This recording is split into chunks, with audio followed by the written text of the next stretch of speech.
LVGEI group आप सभी विद्यार्थियों का स्वागत करता है। मेरा नाम राम प्रकाश दीक्षित है और मैं आज सभी विद्यार्थियों को, इंटरमीडिएट के विद्यार्थियों को संधि प्रकरण पढ़ाने जा रहा हूँ। आप सभी लोग इस विषय को ध्यान से पढ़ेंगे और सुनेंगे। सबसे पहले सुप्रभात। अब आप आगे अपना काम प्रारंभ करते हैं।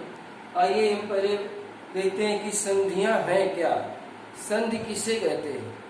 तो संधि शब्द का अर्थ है मेल, अर्थात दो शब्दों का, तीन शब्दों का के साथ स्वरों का मेल, व्यंजनों का मेल जहाँ होता है वहां पर संधि कहते हैं। संधि माने मेल, दो शब्दों का मेल। अभी कैसे इन शब्दों का निर्माण होता है, इस विषय को भी सब लोग जानने का प्रयास करेंगे। देखिए, संधि के प्रकार। संधि के प्रकार में तीन प्रकार की संधियां होती हैं। एक स्वर संधि, नंबर 2 व्यंजन संधि, नंबर 3 विसर्ग संधि। स्वर संधि जहां पर स्वरों का मेल होता है। स्वर कौन होते हैं? अ, आ, इ, उ, ए, ओ, औ आदि ये स्वर। का, खा, गा, घा, अंगा, चा, चा, जा, जा, ये व्यंजन है। और विसर्ग संधि और विसर्ग, तीसरी संधि होती है विसर्गों का जहां मेल होता है उसे विसर्ग संधि कहते हैं। अब आइए पहले, सबसे पहले हम विषय के अनुसार पढ़ेंगे स्वर संधि। तो स्वर संधि में क्या है? जहां स्वरों का स्वरों से मेल होने पर जो एक नई ध्वनि निकलती है उसे हम, और उस ध्वनि में जो ध्वनि संबंधी वाणी में परिवर्तन होता है उसे हम स्वर संधि कहते हैं। स्वर संधि कहते हैं। तो ये संधियों के, स्वर संधि कितने प्रकार की होती है, इनके भेद कितने होते हैं, यह भी हम सब लोग जानेंगे। तो स्वर संधि के 5 भेद, संधियों के 5 भेद होते हैं। कौन कौन भेद होते हैं? दीर्घ संधि, गुण संधि, यण संधि, अयादि संधि, वृद्धि संधि। ये 5 इसके भेद हैं। अब हम सबसे पहले दीर्घ संधि पढ़ेंगे। दीर्घ संधि के अंतर्गत आता है। दीर्घ संधि है क्या? तो दीर्घ माने बड़े, बड़ी संधि, जहां पर ह्रस्व या दीर्घ, ह्रस्व माने लघु, दीर्घ माने बड़े, स्वर आ, ई, उ, री के बाद क्रम से, इसी क्रम से आ, ई, उ, री आ जाए तो दोनों स्वरों के मिलने से आ, ई, उ, औ, व, री हो जाता है, अर्थात बड़े हो जाते हैं। उदाहरण स्वरूप देखेंगे सबसे पहले दीर्घ संधि में। जैसे ये शब्द है हिमालय, हिमालय, सत्यार्थ, महेंद्र, भानुदया, पितृणम, ये शब्द कुछ शब्द दिए गए हैं। इन शब्दों के माध्यम से अन्य संधियों को पढ़ने का आप लोग प्रयास करेंगे। जैसे शब्द हिमालय, तो हिमालय 2 शब्दों से बना है। हिम,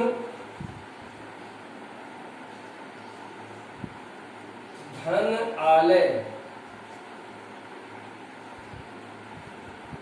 ये इसका विच्छेद हुआ। अब इनका मेल कैसे हुआ ये जानेंगे। तो आ, तो हर अक्षर में का, खा, गा, घा, अंगा, चा, चा, जा, या जितने भी व्यंजन होते हैं उनमें ह्रस्व आ मिला ही होता, जुड़ा ही होता है।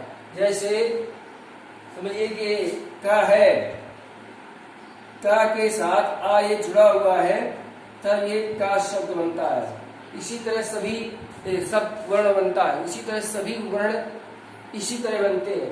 तो हिम, धन, आलय, तो इसमें माँ में आ जुड़ा हुआ है और स्वर, और आलय में बड़ा आ हो गया ये। तो आ ह्रस्व और दीर्घ दोनों स्वरों के मिलने से बड़ा आ हो गया। तो हिम, धन, आलय अर्थात हिमालय। इसी तरह सत्यार्थ शब्द है, सत्य, धन, अर्थ। अगर यहाँ पर आप ध्यान से सभी विद्यार्थी देखेंगे कि सत्य में भी ह्रस्व आ है, मतलब आ है, और अर्थ में भी आ है, छोटा आ, जिसे छोटा आ भी बोलते हैं। अब दोनों के मिलने से ये बड़ा आ बन गया। तो सत्य धन अर्थ, दो शब्दों के मेल से एक पूर्ण शब्द बना सत्यार्थ। ये आ वर्ण का की संधि हुई। अब आइए महेंद्र, दूसरा शब्द महेंद्र, तो मही धन इंद्र,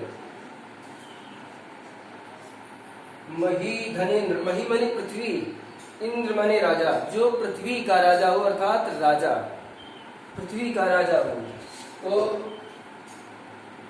बड़ी ई, इसमें मही, बड़ी की मात्रा, फिर छोटी ई की मात्रा, इसके मिलने से बड़ी ई की मात्रा होगी। तो मही धनेन्द्र अर्थात महेंद्र। ठीक इसी प्रकार ये शब्द भानु गया, भानु धन उदय,